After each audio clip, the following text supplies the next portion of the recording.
हाँ जी, point number है जी 84। What is the functional unit of liver?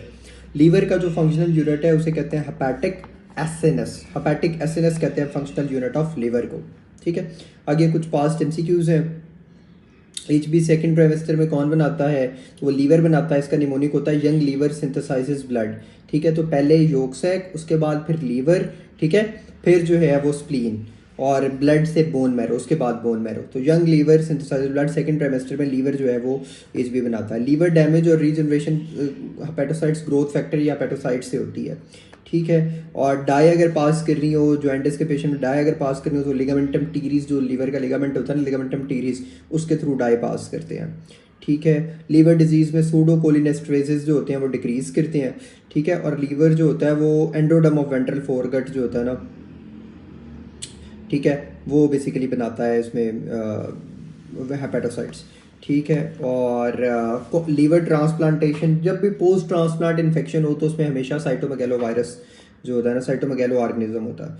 ठीक है, और हीमोडायनेमिक चेंज जो होती है सबसे कॉमन जो लीवर में होती है वो डिक्रीज एल्ब्यूमिन होती है। ठीक है, और ये जो होता है ना leakage of the liver enzymes in blood, वो हेपेटोसाइट सेल मेम्ब्रेन डैमेज की वजह से, जो सेल मेम्ब्रेन है ना हेपेटोसाइट्स की, उसके डैमेज की वजह से होती है।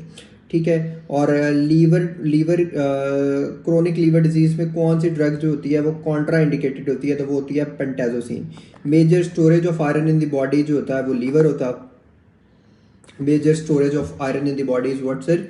लीवर। ठीक है, ये दूसरी तरह से भी एमसीक्यूज आता है कि जो बॉडी में आयरन पड़ी है, और सबसे ज़्यादा कौन सा बॉडी की चीज़ है जो लीवर, जो कौन सी चीज़ है जिसमें आयरन जो है मैक्सिमम फॉर्म में पड़ी है? तो वो लीवर वाली स्टोर्ड फॉर्म जो होती है ना वो सबसे ज़्यादा है।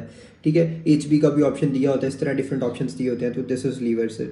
और least chance of transplant rejection किस में होता है? वो भी लीवर में होता है, क्योंकि लीवर जो होता है उसकी डुअल ब्लड सप्लाई होती है। चलो, उसके बाद आ गया जी point number 85। Pregnant lady with bile obstruction diagnostic investigation क्या होगी? वो होगी जी जीजीटी। ठीक है, जीजीटी जो होती है वो प्रेग्नेंट लेडी में बाइल डक्ट ऑब्स्ट्रक्शन के साथ। इसमें कुछ आप लोगों को पता होनी चाहिए, जिस तरह ऑब्स्ट्रक्टिव केस होता है ना, ऑब्स्ट्रक्टिव केस एएलपी जो होता है ना, एएलपी अल्कलाइन फास्फेटेज, वो डक्ट कैनालिकुली में बनता है, तो इसलिए ऑब्स्ट्रक्टिव केस में हमेशा जो है ना वो एएलपी रेज्ड होगा। ठीक है, साथ जीजीटी भी होगा। अगर प्रेग्नेंट लेडी मेंशन है तो you will always think about raised GGT. ठीक है, pregnant ladies associated with GGT. उसके बाद अगर अल्कोहलिक हेपेटाइटिस है तो अल्कोहलिक हेपेटाइटिस एस से होता है शराब, तो A S T is greater than A L T, A S T होगा। लेकिन वायरल हेपेटाइटिस, वायरल का जो एल है that is stand for A L T.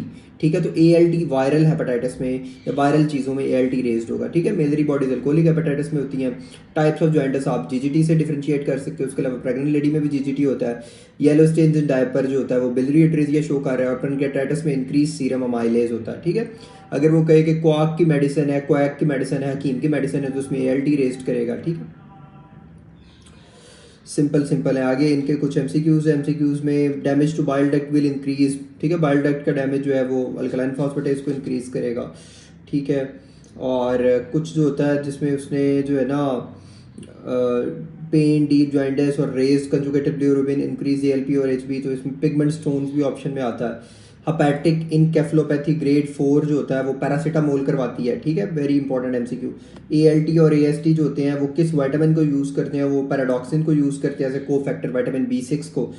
ठीक है, और एक होता है जी एक्स्ट्रा हेपेटिक कोलिस्टेसिस का सिनेरियो आता है। ठीक है, उसमें बेसिकली उसने एएलपी दिया होता है ज़्यादा 1000 तक, एएलटी 75, जीजीटी जो होता है 2 to 7, तो एक्स्ट्रा हेपेटिक कोलिस्टेसिस होगा।